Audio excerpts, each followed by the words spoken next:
A paz do Senhor, meu irmão, minha irmã. Espero que você esteja bem e que o Espírito Santo, como sempre, permaneça seu amigo, permaneça aceso dentro de você, permaneça flamejante, permaneça participante desse processo de santificação a partir da sua vontade, da sua busca, do seu desejo de transformação, de investimento nesse desenvolvimento da sua salvação, da nossa salvação, até que se atinja o padrão ideal, a estatura da mente de Cristo, o padrão, da mente do Filho do Homem. Nós voltamos a meditar na Palavra de Deus, uma vez mais, e eu quero tomar como tema hoje, eu quero dar um título a esta mensagem. O título é: A Igreja padece por falta de entendimento, pela ausência de exposição bíblica, pela falta absoluta de vontade de conhecer o verdadeiro Deus da Bíblia. Este é o nosso tema hoje. Eu quero tomar como base, como ponto de partida, não é, como alicerce, como guia para a nossa meditação, segundo a Bíblia Nova Almeida atualizada, um texto que está lá em Mateus, capítulo 10, versículos 34 ao 39. Nós vamos ler do 34 até o verso 39. Amém? O texto diz assim: Não pensem que eu vim trazer a paz à terra. Não vim trazer paz, mas espada, pois vim causar divisão entre o homem e o seu pai, entre a filha e a sua mãe, entre a nora e a sua sogra. Assim, os inimigos de uma pessoa serão os da sua própria casa.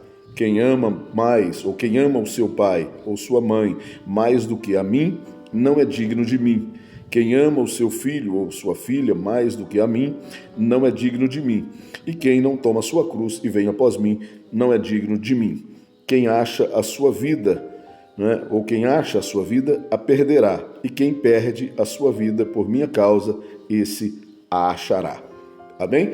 Durante uma conversa com seus apóstolos, ao enviá-los à nação de Israel, Jesus faz uma afirmação bastante polêmica e que gera divergências até hoje entre os que pregam e os que estudam as Escrituras Sagradas.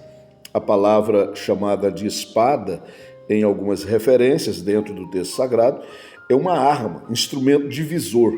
Segundo Hebreus 4:12, o texto diz: Porque a palavra de Deus é viva e eficaz, e mais cortante do que qualquer espada de dois gumes, e penetra até o ponto de dividir alma e espírito, juntas, medulas, e apta para julgar os pensamentos e os propósitos do coração. Então, ela é um elemento de rupturas, de rompimento, de separação, de divisão, de apuração. Na verdade, a palavra não é chamada de espada.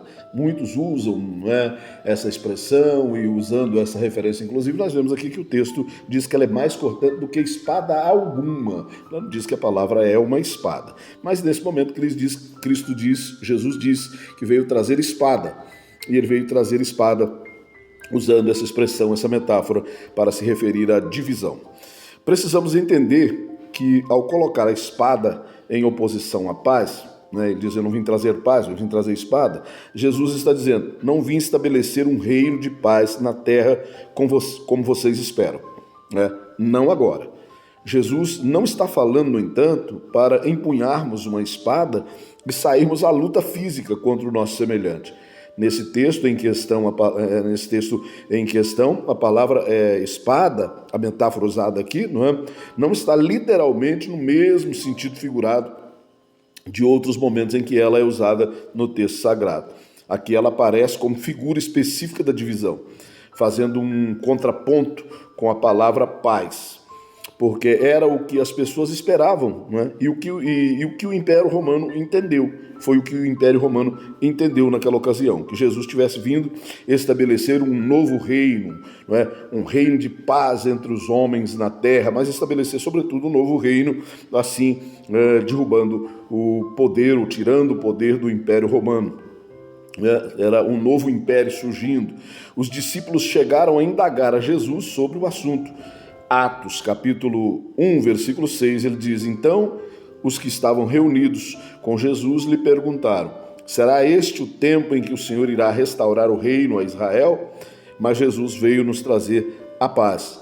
De qualquer maneira, ele veio nos trazer a paz. Não esta paz aguardada que já mencionamos, mas veio nos reconciliar com Deus, veio nos trazer a paz com Deus, não a paz que os homens esperavam que fosse estabelecida na terra entre os próprios homens, né? Entre a humanidade, sobre a humanidade. Ele mesmo diz em João 14, capítulo 14, versículo 27, deixo com vocês a paz, a minha paz lhes dou, não lhes dou a paz como o mundo a dá. Que o coração de vocês não fique angustiado, nem com medo.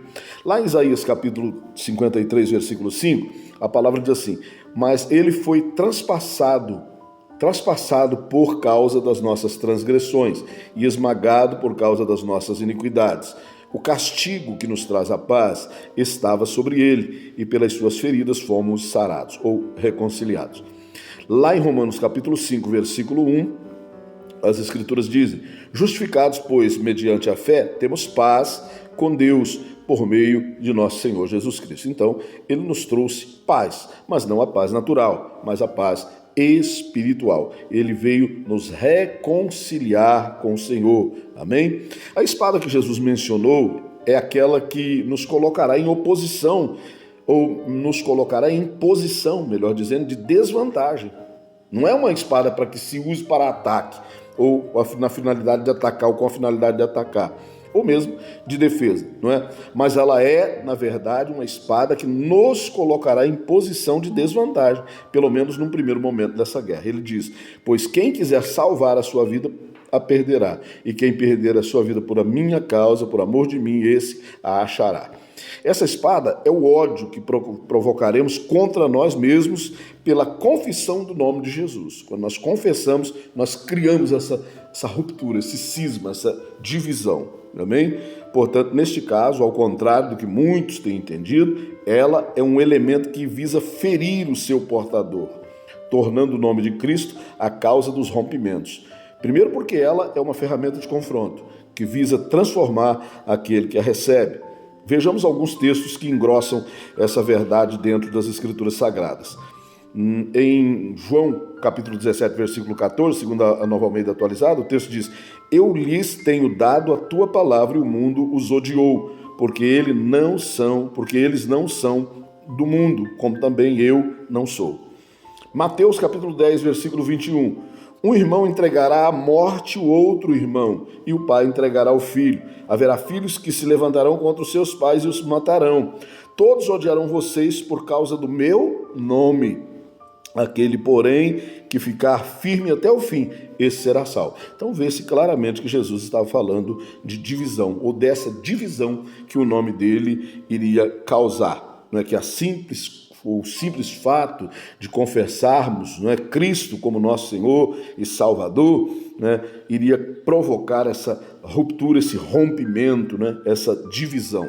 O ódio do mundo ao nome de Jesus se torna, nesse caso, mais forte do que o amor que se possa ter uns pelos outros.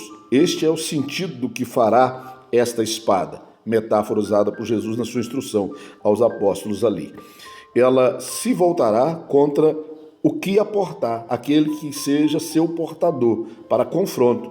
Se voltará como minha bandeira de exclusão do mundo, tornando-nos odiados por amor do nome de Cristo, e se voltará às vezes fatalmente. Mateus 10, 28, o texto diz, e não temais os que matam o corpo e não podem matar a alma. Temei antes aquele que pode fazer perecer no inferno a alma e o corpo. Nós sabemos que tem ainda hoje, né, no mundo todo, em muitos cantos do mundo, irmãos sendo decapitados, missionários sendo decapitados, simplesmente pelo fato de confessar o nome santo de Jesus. Esta resistência, este cenário de confronto, por incrível que pareça, está também, em certo nível, no meio do povo chamado de Deus, pois há resistência em receber a doutrina verdadeira de Cristo, a doutrina de perdas, né, de renúncia, a doutrina da cruz, oposta a essa doutrina de ganhos, de céu na terra, do homem no centro, Jesus na cruz, não é? Paulo diz, já estou crucificado com Cristo. No sermão chamado do Monte, Jesus pregando dá um exemplo mais claro da vantagem dessa espada virada contra o seu portador. Ele vai dizer o seguinte, a partir do capítulo 5, versículo 10. Bem-aventurados os perseguidos por causa da justiça, porque deles é o reino dos céus. Bem-aventurados são vocês quando, por minha causa, os insultarem e os perseguirem e mentindo disserem todo mal contra vocês. Alegrem-se e exultem, porque é grande a sua recompensa nos céus, pois assim perseguiram os profetas que vieram antes de vocês. Vocês são o sal da terra. Ora, se o sal vier a ser insípido, como lhe restaurar o sabor? Para nada mais presta, senão para ser lançado fora, ser pisado pelos homens. Na segunda parte voltaremos a esse assunto com toda certeza para entendermos mais a miúde, ainda mais a fundo, mais profundamente, não é? Esta espada que Jesus usa ali em Mateus 10:34, né? O que essa espada provoca na vida do crente, na vida do cristão, não é?